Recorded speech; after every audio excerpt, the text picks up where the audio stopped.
Hello friends, welcome back to my channel. இந்த வீடியோவில் பார்த்திங்கன்னா என்னோட ஒரு நாள் வேலையை தான் பார்க்க போகிறீங்க. காலையில் பார்த்திங்கன்னா டிஃபன் முடிச்சுட்டு கவுண்டர் டாப்பு, கேஸ் அடுப்பு எல்லாமே க்ளீன் பண்ணிவிட்டு ஒரு 10 மணி போல் பார்த்திங்கன்னா நம்ம வெளியே கொஞ்சம் வீட்டில் இருக்கிற சாமான்கள்லாம் தீர்ந்து போச்சு. வெளியில் போய் அதை வாங்கிட்டு வந்தோம். வாங்கிட்டு வந்துட்டு பார்த்துட்டிங்கன்னா அதோட பாக்ஸில் வந்து ஃபுல்லாக ஸ்டோர் பண்ணி வச்சிட்டோம். அப்போ தான் நம்ம சமைக்கும் போது பார்த்திங்கன்னா ஈஸியாக எடுத்து டக்குன்னு நம்ம சமைக்க முடியும். அப்புறம் கொஞ்சமாக வந்து நம்மளுக்கு கீரை கிடைச்சிது. கீரையை வந்துட்டு நல்லா நம்ம இதில் இருக்கிற பூவு, அப்புறம் பார்த்திங்கன்னா கீரை வந்து பறித்து கொடுக்கும்போது பில் எல்லாமே சேர்ந்து வந்துடும். அதையெல்லாம் வந்து நம்ம டைம் கிடைக்கும்போது க்ளீன் பண்ணி எடுத்து வச்சிட்டோம்னா டக்குன்னு நம்ம மறுநாள் காலையில் சமைக்கும் போது கீரை கடைஞ்சிடலாம். பாருங்கள், எலுமிச்சம்பழம் நம்ம வாடாமல் இருக்கிறதுக்காக சின்ன ஒரு டிப்ஸு.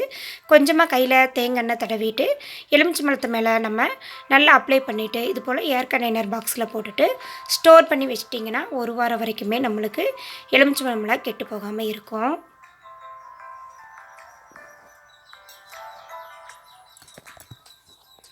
இப்போ பார்த்திங்கன்னா நம்ம வீட்டில் துவரம்பருப்பு இருக்குது. அது கூட நம்ம ரேஷனில் வாங்குகிற துவரம்பருப்பு வந்து ஒரு சிலருக்கு சாப்பிடும்போது பார்த்திங்கன்னா மண் மாதிரி இருக்குதும்பாங்க. அதுக்கு வந்து நம்ம இது போல் செஞ்சுக்கலாம். ரேஷன் டம்ளரில் துவரம்பருப்பு ஒரு டம்ளரும் நம்ம கடையில் வாங்கின துவரம்பருப்பையும் சேர்த்து நான் மிக்ஸ் பண்ணி வச்சுருவேன். அப்படி வைக்கும்போது பார்த்திங்கன்னா உங்களுக்கு பருப்பு சாதம் அல்லது சாம்பார் இல்லை உப்பு பருப்பு கடையும் போது டக்குன்னு வந்து நம்மளுக்கு ஈஸியாக செஞ்சிடலாம். ரெண்டும் மிக்ஸ் ஆகி வந்துடும். நம்மளுக்கு வந்து ரேஷன் துவரம்பருப்பு வேஸ்ட் ஆகாமையும் நம்மளுக்கு யூஸ் ஆகிரும். பாருங்கள், இது போல் ஒரு கண்டெய்னரில் போட்டு ஸ்டோர் பண்ணி வச்சுக்கலாம். அடுத்து பார்த்திங்கன்னா கொள்ளு எப்போவுமே வாங்கிட்டு வந்ததே பார்த்திங்கன்னா கொள்ளு பாசிப்பயிறு ரெண்டுமே இது போல் நல்லா வந்து நீங்கள் ஒரு தட்டில் போட்டு அதில் இருக்கிற கல், மண், தூசு எல்லாமே வந்து நீங்கள் இது போல் பொறுக்கி எடுத்துகிட்டு ஒரு நாள் போல் வெயிலில் காய வச்சுருங்க. காய வச்சுட்டு ஸ்டோரேஜ் பண்ணி வச்சிட்டிங்கன்னா நம்ம டக்குன்னு காலையில் கொள்ளோ பாசிப்பயிரெல்லாம் போடையில் வந்து அவசரமாக வந்து நம்ம இந்த மாதிரி கல்லெல்லாம் பொறுக்கிட்டு இருக்க வேண்டியதில்லை. டக்குன்னு தண்ணியில் போட்டு கழிஞ்சிட்டு அப்படியே குக்கரில் போட்டு விசில் விட்டு நம்ம சமைக்க ஆரம்பிச்சிடலாம். நான் வந்து சும்மா இருக்கும்போது இந்த மாதிரி வேலைகளை எல்லாமே வந்து நான் செஞ்சு வச்சுருவேன்.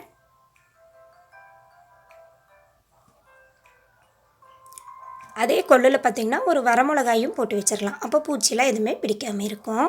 அடுத்து பார்த்திங்கன்னா ஒரு கடாய் அடுப்பில் வச்சுட்டு நம்ம ரேஷனில் வாங்கின பாமாயில் அதை வந்து நம்ம இது போல் பண்ணி வச்சுக்கலாம். வாங்கி வச்சுட்டு அவசரமாக எடுத்து உடச்சி பாட்டிலில் ஊற்றிட்டு கொஞ்சம் அங்கே இங்கெல்லாம் சிந்தருக்கு இது போல் கடாயில் வந்து நம்ம பாமாயில் ஊற்றிட்டு ஒரு லெமன் சைஸ் அளவுக்கு புளி அல்லது கருவேப்பிலை எது வேணாலும் சேர்த்துக்கலாம். நான் புளி தான் இன்றைக்கி சேர்த்துறேன்.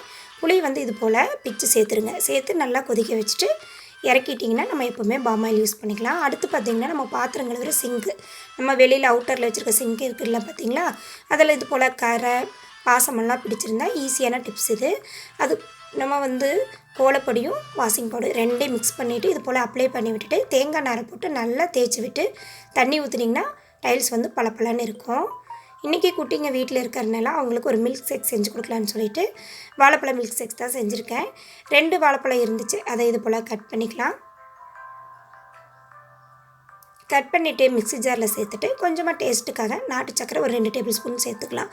இது கூட நீங்கள் பாதாம், முந்திரி, திராட்சை எது வேணாலும் சேர்த்துக்கலாம். நான் வந்து இன்றைக்கி 2 திராட்சை தான் இது கூட ஆட் பண்ண போகிறேன்.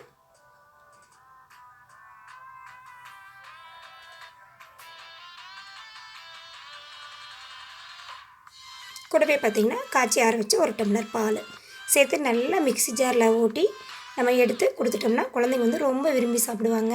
நம்ம இதில் பார்த்திங்கன்னா ஐஸ் க்யூப் ஆட் பண்ணி கொடுத்துட்டிங்கன்னா இந்த வெயிலுக்கு ஜில்லுன்னு சூப்பராக இருக்கும். நம்மளுமே சாப்பிட்லாம், ரொம்ப ஹெல்த்துக்கு நல்லது. மிச்சம் இருக்கிற வாழைப்பழத்தில் பார்த்திங்கன்னா கொஞ்சமாக நாட்டு சர்க்கரையும் தேங்காய் தூளும் சேர்ந்து கலந்து கொடுத்துட்டேன்.